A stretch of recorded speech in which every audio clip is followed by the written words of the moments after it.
Hello guys, welcome back to my channel again. This is Sir Miss Garden. Welcome to my mini paradise, my mini garden in our rooftop in Gomez Street, Pamplona 1, Las Piñas. And for today's video guys, and for today's plant update is ililipat po natin itong halaman na ito, iriripat po natin siya sa another container dahil medyo crowded na po ang ating halaman na Fernwood Mikado. Kumbaga, pinopagate ko yung halaman na ito by means of stem cutting, and for how many years of having this plant is marami na rin po siyang anak supling ang naibigay, at nagpropagate din po ako dito. Pinagsama ko po yung Arabian Jasmine plant, or mas kilala, ito po yung national flower, pambansang bulaklak ng Pilipinas. Ito po yung tinatawag na sampagita. Para po mas lalong tumangkad ang ating Arabian Jasmine plant is mas gusto niya po yung may yung espasyo na malawak, at para po makapagbigay pa siya ng maraming bulaklak, napakaganda po at napakahalimuyak. Tunay na kapag naamoy mo ang bulaklak ng sampagita, ito po yung tutulong sa atin para po maging kalmado. Ito po ang nagtatanggal din po ng stress. Ang kanyang aroma ng kanyang bulaklak din po ay tumutulong po para po maibsan at matulungan po tayong mabawasan ang conflicts, argument, stress na ating nasa ating sarili po. So, inilagay ko siya dito. Pakita ko po. Ayan siya, diba? Ayan, napakaganda po, diba? So, since na wasak na po yung kanyang container, might as well na hindi na po natin siya gagamitin.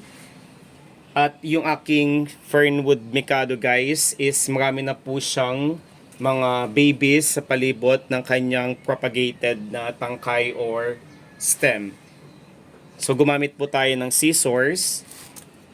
Ang nakakatuwa dito guys is madali pong alagaan ang Fernwood Mikado at yung acting sampagita or jasmine plant. Napaka ganda pong ilagay sa harapan ng pintuan para doon pa lamang po ito po ang magsilbing shield or protection sa ating pamilya, especially sa mga taong gustong gumawa ng hindi maganda. Ang ganitong halaman po na Arabian Jasmine plant po is perennial flowering plant po. Ang sun exposure niya po is they can tolerate po yung full sun to partial shade na location ng ating halaman. At be sure na ang ganitong halaman po is non-toxic, but maybe to non-toxic to humans, but maybe for some pets they are toxic. Ang other name po ng Arabian Jasmine is yung Jasminum sambac po. Ito po ang merong sweet scented flower native to South Asia. So if you're looking for a fragrant and beautiful plant to add to your garden, look no further than this sampagita plant po. Hindi po kayo magsisi dahil napaka-popular ng halaman na ito, dahil namumulaklak po siya ng kulay puti at napakahalimuyak po. Ang starting po para po makapagpundar po tayo ng panibagong halaman na ganito is this is best propagated po by means of stem cutting. Marami na naman po akong sinasabi guys. So, sisirain na po natin yung kanyang pinaka-planter. Ayan siya. Kita nyo po ba? Ayan siya. Marami na po siyang ugat dun sa mismong loob ng planter. Ito na siya. Tatanggalin po natin. Papakita ko po. Napakabigat niya. Ayan. So ito, itatapon na po natin ito. Ito na siya guys. Ayan. Dito. So ang gagawin po natin is tatanggalin po natin yung ibang lupa. Ayan. At kapag may mga unhealthy parts or bahagi po, so katulad nito, don't be afraid and do not hesitate to prune your Fernwood Mikado.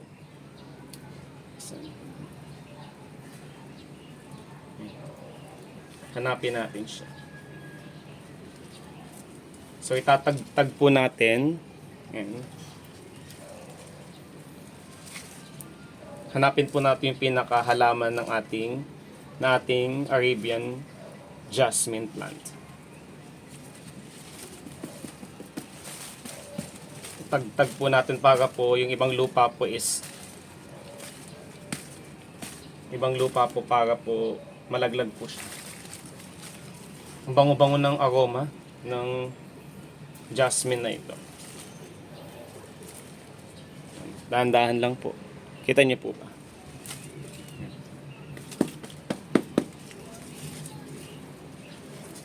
So, pwede po natin siyang putulin yung Fernwood Mikado.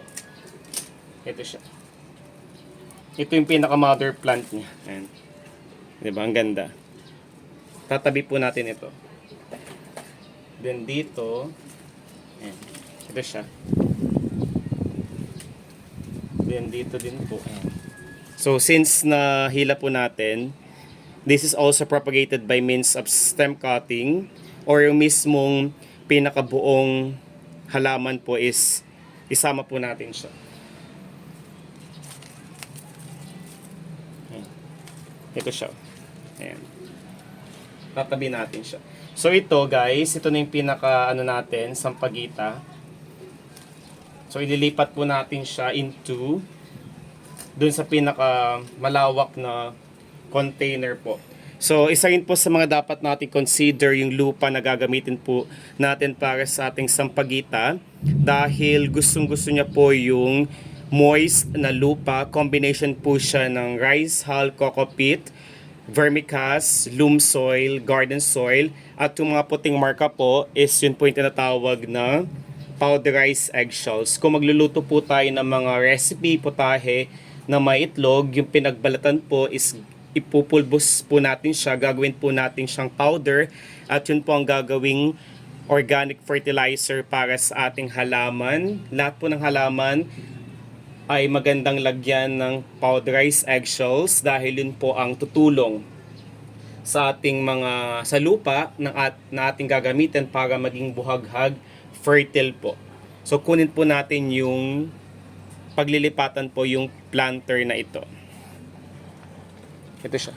Since may lupa, tatanggalin natin to. Then yung soil po is lalagyan po natin siya ng kalahati or 1/4 na lupa. Then ito siya. So since hindi kasya, pwede po nating itagtag yung ibang mga lupa niya. Ayan. Tabi po natin ito.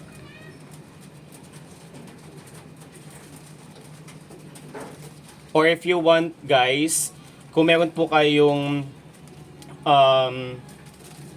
yung pinagbasyuhan ng mineral water na medyo malawak po yung espasyo, might as well po na gamitin po natin siya.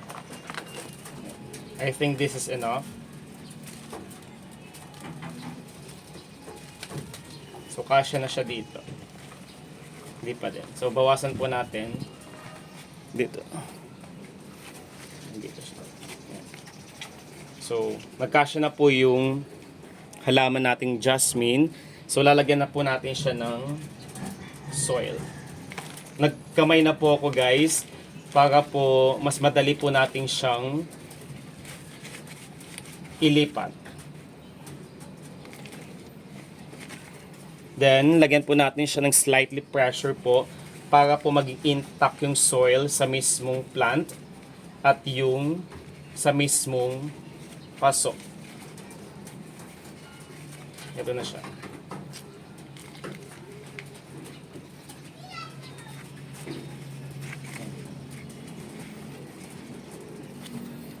Pwede din po siyang gawing decoration.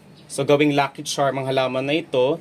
So, kung meron po tayong mga pebbles, rock pebbles, lagyan po natin siya dito mismo sa tuktok na ibabaw ng ating lupa. Yan na siya. Then, didiligan po natin ito. Konting water lamang po dahil naglilig po ako kanina. Kumuha po tayo ng tubig. Since umuulan po this past few days, I decided na mangolekta, mag-imbak po ng tubig na galing sa kalikasan, yung tubig ulan dahil napaka-epektibo. Mas swerte na po ang bulaklak at ang halaman na sampagita or Arabian jasmine. Mas lalo pa siya magiging lucky charm kapag ipinandilig po natin. Anything na galing sa kalikasan po ay mabuti, napaka-buenas, maalwan at napakasagana. Ito siya.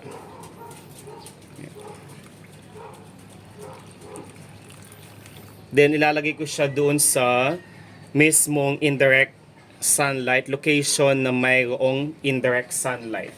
So ayan na po guys, yung simple repotting po natin para sa ating halaman na jasmine, Arabian jasmine or sampagita po na kilala sa Pilipinas. Ingat po tayong lahat. Hanggang sa muli po guys. Paalam.